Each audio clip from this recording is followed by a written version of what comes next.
ಇವತ್ತು ದಾರಿ ಒಳಗೆ ಬಂದಾಗ ದಾರಿ ಉದ್ದಕ್ಕೂ ನಡ್ಕೋತ ಬಂದಿವಿ ನಾವು ಕನೇರಿ ಅಪ್ಪಗಳು. ಅವಾಗ ಒಬ್ಬರು ಮಾಧ್ಯಮದವ್ರು ಕೇಳಿದರು, ಇಲ್ಲೇ ಯಾಕೆ ಬಬಲೇಶ್ವರದಾಗ ಈ ಕಾರ್ಯಕ್ರಮ ಮಾಡಿರಿ ಅಂತ ತಿಳ್ಕೊಂಡ್ರು. ಬಬಲೇಶ್ವರದವ್ರು ಮೊದಲು ಕರೆದಾರ, ಮೊದಲು ಬಬಲೇಶ್ವರಕ್ಕೆ ಬಂದಾರ ಅಪ್ಪ ಅವರು. ಮತ್ತು ಯಾರ ಊರಿಗೆ ಕರೆದ್ರು ಅಲ್ಲಿ ಹೋಗೋರು ಅದಾರ.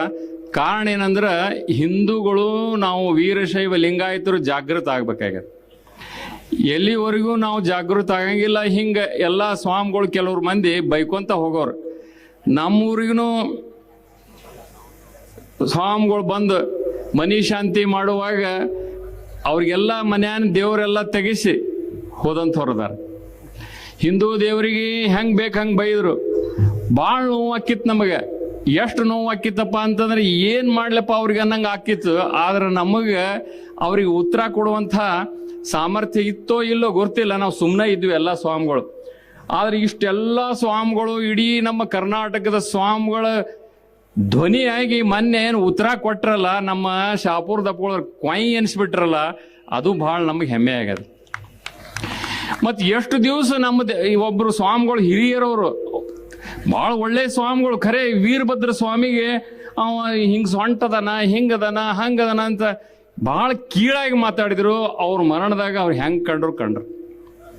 ಕಾರಣ ಏನಂದ್ರೆ ಯಾರು ನಾವು ತಮ್ಮ ನಾಲ್ಗೆಯಿಂದ ಒಳ್ಳೇದನ್ನು ಮಾತಾಡ್ಬೇಕು ವಿನಃ ಈ ಎಲ್ಲ ಕೆಟ್ಟ ಪದಗಳನ್ನು ದೇವಾನುದೇವತೆಗಳಿಗೆ, ಯಾಕಂದ್ರೆ ಅವರು ದೇವಾನುದೇವತೆಗಳು ಕೆಲವು ಮಂದಿ ವಿಚಾರವಾದಿಗಳಂದ್ರೆ ಅವ್ರನ್ನೆಲ್ಲ ಸೃಷ್ಟಿ ಮಾಡಿದವರು ನಾವೇ ನೀವೇ ಏನು ಮಾತಾಡಿದ್ರಿ ಏನು ತಪ್ಪಾಯ್ತು ಅಂತ ತಿಳ್ಕೊಂಡ ನಾವೇ ಮಾಡಿ ಅಂದ್ರು ಶ್ರದ್ಧೆ ಅದ ಹಿಂದ. ಆ ಶ್ರದ್ಧೆ ಹಿಂದ ಜ್ಞಾನದ, ಶ್ರದ್ಧಾನ್ ಲಭತೆ ಜ್ಞಾನಂ ಅಂತ. ಆ ಶ್ರದ್ಧೆಯಿಂದ ಜ್ಞಾನದ, ಆ ಶ್ರದ್ಧೆಯಲ್ಲಿ ದೇವ್ರದ. ಅಂಥ ಶ್ರದ್ಧೆ ಇದ್ದಂಥ ಜನರಿಗೆ ನೋವಾಗಂಗೆ ಮಾತಾಡಿದ್ರಪ್ಪ ಅಂತಂದ್ರೆ ಅದು ನಿಮಗೆ ಶಾಪವಾಗೇ ಪರಿಣಮಿಸ್ತದೆ ಅನ್ನುವಂಥದ್ದನ್ನು ಈ ವೇದಿಕೆ ಮೂಲಕ ಘಂಟಾಘೋಷವಾಗಿ ಹೇಳಲಿಕ್ಕೆ ನನಗೆ ಮನಸ್ಸಾಗ್ತದೆ. ಭಾಳ ನೋವನ್ನು ಉಂಡಿವಿ. ಎಷ್ಟೋ ಸರಿ ಬೈದರು. ನಮ್ಮೂರಾಗ ಪ್ರವಚನ ಮಾಡಿ ಬೈದು ಹೋದಂಥವ್ರದಾರ ಸ್ವಾಮಿಗಳು ದೇವಾನುದೇವತೆಗಳಿಗೆ. ಅದನ್ನು ಕೇಳಿ ನಮ್ಮೂರಾಗ ಒಬ್ಬವ ತಾನು ಮನೆಯನ್ನ ದೇವರೆಲ್ಲ ಒಯ್ದು ಹೊಳ್ಯಾಗ ಹೋಗದ. ಮುಂದೆ ಅವನ ಮನ್ಯಾಗ ಎಲ್ಲ ಜಡ್ಡು ಜಾಪಾತ್ರಿ ಬಡತನ ಎಲ್ಲ ಬಂದ ಮ್ಯಾಗ ಹೊಳ್ಳಿ ನಮ್ಮಂಥ ಸ್ವಾಮಿಗಳ ಕಡೆ ಬಂದ, ನೀ ಏನು ಮಾಡಿಪ್ಪ ಅದನ್ನು ಉಣ್ತಿ ಅಂತಂದೀವಿ ನಾವು. ತಪ್ಪಾಗ್ಯದ್ರಿ ಅಪ್ಪಗಳನ್ನ ಮಾಡಿದ ತಪ್ಪಾಗ್ಯದ ಅಂತ ತಿಳ್ಕೊಂಡು ಇಬ್ರು ಗಂಡ ಹೆಂಡತಿ ಪಾದ ಹಿಡ್ಕೊಂಡು ಹೇಳಿದ್ರು, ನೀ ಏನು ಮಾಡಿಯಲ್ಲ ಮತ್ತೆ ಎಲ್ಲಿ ಅದನ್ನು ಒಗೆದು ಬಂದಿಯಲ್ಲ ಅಲ್ಲೇ ಹುಡುಕ್ಯಾಡಪ್ಪ ಅಂತಂದ್ಮೇಲೆ ಅವ ಎಲ್ಲ ದೇವರುಗಳು ತಗೊಂಬಂದು ಎಲ್ಲಿ ಹೊಳ್ಯಾಗ ಒಗೆದಿದ್ನಲ್ಲ ಅದೇ ಹೊಳ್ಯಾಗ ಗಂಗಸ್ಥಳ ಮಾಡ್ಕೊಂಬಂದು ಮನ್ಯಾಗ ಸ್ಥಾಪಿಸಿದ, ಮತ್ತೆ ಅಭಿವೃದ್ಧಿ ಹೊಂದಿದ. ಯಾಕೆ ಇದು ಮಾತನ್ನು ಹೇಳ್ತೀನಿ ಅಂದ್ರೆ, ಈ ನಮ್ಮ ದೇವತೆಗಳಿಗೆ ನೀವು ಏನಾರ ಮಾಡ್ಕೊರಿ, ನಿಮ್ಮ ಧರ್ಮ ಪ್ರಚಾರ ಮಾಡ್ರಿ, ನಾವು ಬೇಡ ಅನ್ನೋದಿಲ್ಲ. ನೀವು ಏನಾರ ಮಾಡ್ರಿ, ಆದ್ರೆ ಮತ್ತೊಂದು ಧರ್ಮವನ್ನ ಕೀಳಾಗಿ ಕಾಣ್ತಕ್ಕಂತಹ ವಿಚಾರ ಏನದಲ್ಲ, ಅದು ನಿಮ್ಮ ಕೀಳು ಮಟ್ಟ ತೋರಿಸ್ತದ, ನಿಮ್ಮ ನಾಲ್ಗೆ ಹಂತಾದದ ಅನ್ನೋದನ್ನ ತೋರಿಸ್ತದೆ. ಆ ದೃಷ್ಟಿಯಿಂದ ಯಾವತ್ತೂ ಇನ್ನೊಮ್ಮೆ ಮಾತಾಡಿ ಬರೋದು ಅನ್ನೋದಕ್ಕೆ ಒಂದು ಡೋಸ್ ನಮ್ಮ ಕನೇರಿ ಸ್ವಾಮಿಗಳು ಕೊಟ್ಟಾರ. ಒಂದೇ ಡೋಸ್ ಅದು, ಹೆಚ್ಚಿಗೆ ಆಗೈತೆ ಅಂತಲ್ಲ, ಅದು ಒಂದು ಡೋಸ ಕೊಟ್ಟಾರ.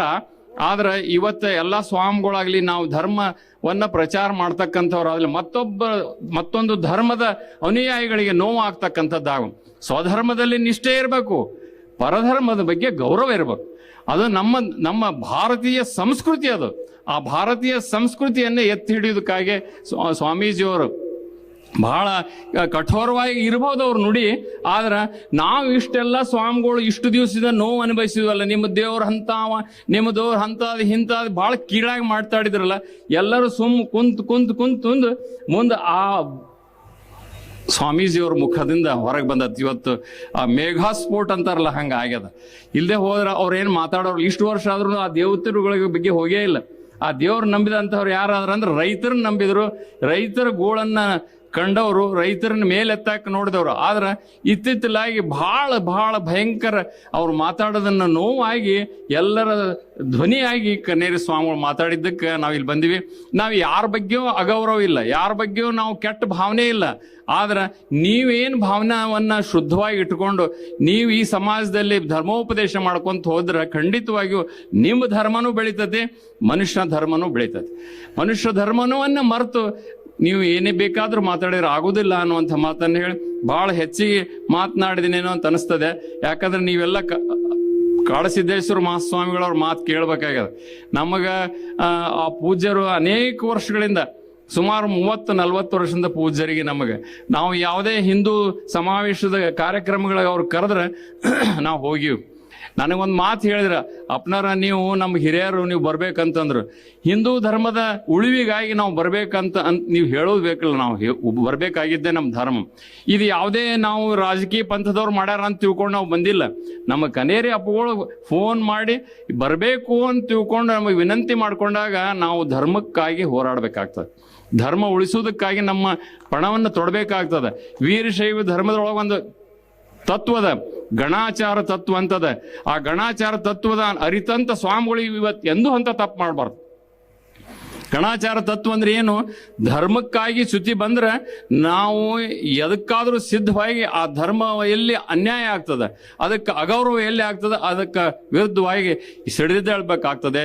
ಆ ಗಣಾಚಾರ ತತ್ವವನ್ನು ಇವತ್ತು ನಮಗೆಲ್ಲ ಸ್ವಾಮಿಗಳಿಗೆ ತಿಳಿಸಿಕೊಟ್ಟಂತ ಅದೃಶ್ಯ ಕಾಡಸಿದ್ದೇಶ್ವರ ಜಗದ್ಗುರು ಮಹಾಸನ್ನಿಧಿಯವರಿಗೆ ಅನಂತ ಅನಂತ ಅಭಿನಂದನೆ ಸಲ್ಲಿಸ್ತೀನಿ. ಮತ್ತು ಇಂಥ ಯಾವ ಸಮಾವೇಶ ಆದ್ರೂ ನಾವು ಯಾವುದೇ ಈ ಪಕ್ಷ ಭೇದ ಇದಕ್ಕೆ ಯಾವಕ್ಕೂ ಬೆಲೆ ಕೊಡದೇನೆ ನಮ್ಮ ಸಂಸ್ಕೃತಿ ಉಳಿಬೇಕು, ನಮ್ಮ ದೇಶ ಉಳಿಬೇಕು, ನಮ್ಮ ಧರ್ಮ ಉಳಿಬೇಕಾಗಿ ನಾವೆಲ್ಲ ಈ ಸ್ವಾಮೀಜಿಯವರೆಲ್ಲ ಸೇರಿದೀವಿ ಅನ್ನುವಂಥ ಮಾತನ್ನೇ ಇನ್ನೊಮ್ಮೆ ಪ್ರಾಂಜಲವಾದ ಮನಸ್ಸಿನಿಂದ ಹೇಳ್ತೀನಿ. ಯಾರಿಗೂ ಟೀಕಾ ಮಾಡುವಂಥ ಅವಶ್ಯಕತೆ ಇಲ್ಲ, ಯಾರ ಮನಸ್ಸು ನೋಯಿಸಬೇಕು ಅನ್ನುವಂಥ ಅವಶ್ಯಕತೆ ಇಲ್ಲ ನಮಗೆ. ಆದ್ರೆ ನಮ್ಮ ಮನಸ್ಸನ್ನು ನೋಯಿಸಿದಾರಲ್ಲ, ನಮ್ಮ ದೇವತೆಗಳನ್ನು ಬೈದು ನಮ್ಮ ದೇವತೆಗಳನ್ನು ಕೀಳಾಗಿ ಕಂಡಂಥ ಸ್ವಾಮಿಗಳಿಗೆ ಉತ್ತರ ಕೊಟ್ಟಂಥ ಸ್ವಾಮಿಗಳನ್ನು ಬೆಂಬಲಿಸೋದಕ್ಕಾಗಿ ಬಂದೀವಿನ ನಾವು ಯಾರನ್ನೂ ಟೀಕಾ ಮಾಡ್ಲಕ್ಕೆ ಬಂದಿಲ್ಲ ಅನ್ನುವಂಥ ಮಾತನ್ನು ಹೇಳಿ 2 ಮಾತು ಮುಗಿಸ್ತೇನೆ.